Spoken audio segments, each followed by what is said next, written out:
আসসালামু আলাইকুম ভাই। ওয়ালাইকুম আসসালাম। ভাই ভালো আছেন? ভাই ভালো তো আছি। কেনগা? গরম ভাই, মেলা টেনশনে থাই বুঝছেন। এই দুনিয়ার পুহুর টুর নিয়ে মনে করেন যে দুনিয়ার টেনশন আমার।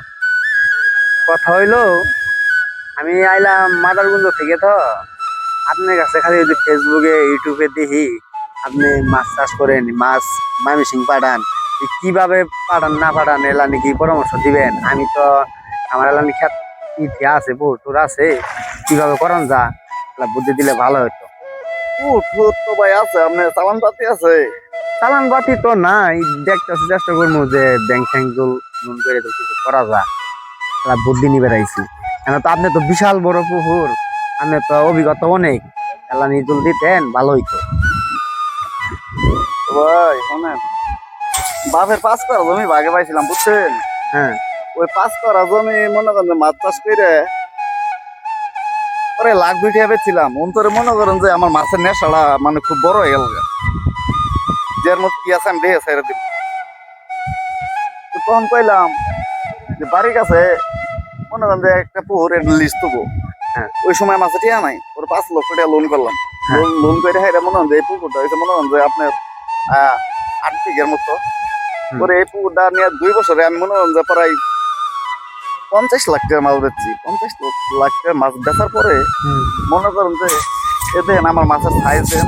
হ্যাঁ, আমার মনে করেন যে আমার মাছ দিয়ে মনে হন যে ময়মনসিং, ঢাকা, এই বিভিন্ন জায়গা থেকে মনে করেন যে পাইকার রায় আয় হায় আরো দাবি আয় হায় মনে হয় যে আমার কাছে মাছ নিয়ে যাবে। ফেসবুকেও দেখি, ইউটিউবে দেখি। এখন কি পরামর্শ দিলে একটু ভালো, একটু শর্ট করে বলেন, দুরন্ত থেকে আসছি তো। শুনুন ভাই, হ্যাঁ না? যেহেতু আইসেন হ্যাঁ বলেন। এখানকার মনে হন যে মাছ, গরু, মুরগির খামার, এটার মধ্যে এসে টাকা বুঝছেন। এখানকার আপনার যেহেতু করবেন হুম। আইসেন ভালো কথা, আমি পরামর্শ দিই। আমার মাছের সাইজ দেখেন, দেখেন আমার মাছের সাইজ না, মাছের সাইজ ভালো আছে। দেখেন। কারণ আপনি আইসেন, আপনার তো মনে করেন যে আপনি আবার করবেন যে ভাই আপনি এলাকায় গুড়ি লাল লবেন আর আমরা না খাই মরবো, বুঝেন নাই। হুম হুম। এখন যদি আলানি পরামর্শ যদি দিতেন তাহলে ভালো হইতো। এ দেন, এই 3 বস্তা খাবার খাইলো এই সকালে। আপনার আয় কত ব্যয় কত? আমার 1 বস্তা খাবার দাম 4,000 টাকা বুঝছেন। 12,000 টাকা খাবার খাইলো, আবার দুপুরে খাবো 12,000 টাকার খাবার। আমি ছোট খাটো এলা নিয়ে ই করতাম তো, আপনি বিশাল বড় চাষ করেন, আমার তো ওরম আর সম্ভব হবো আপনি না। খেত কত মতো কিন্তু করলে হবো না। এখনো কিন্তু এখনো মনে করেন যে কিন্তু এই পুকুরে মনে হন যে আমার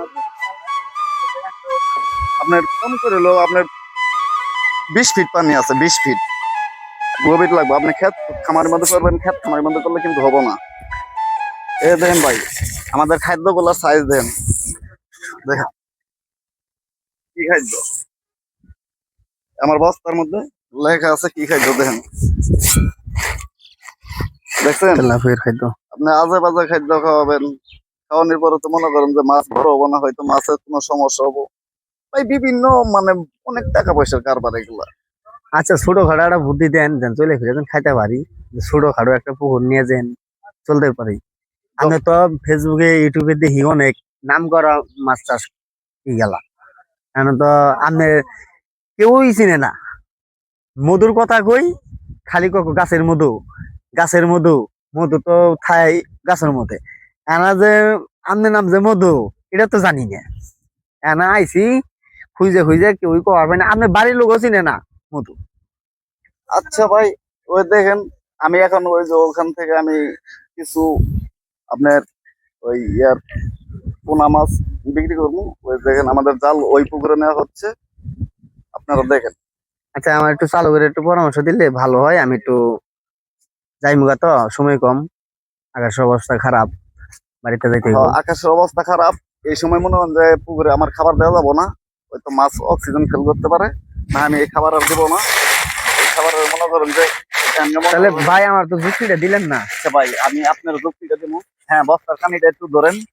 হ্যাঁ, বস্তার কানিটা একটু ধরেন, আমি খাবারটা দেবো না এখন। আমি খাবারটা বাইন্দে এখানে তো দেই।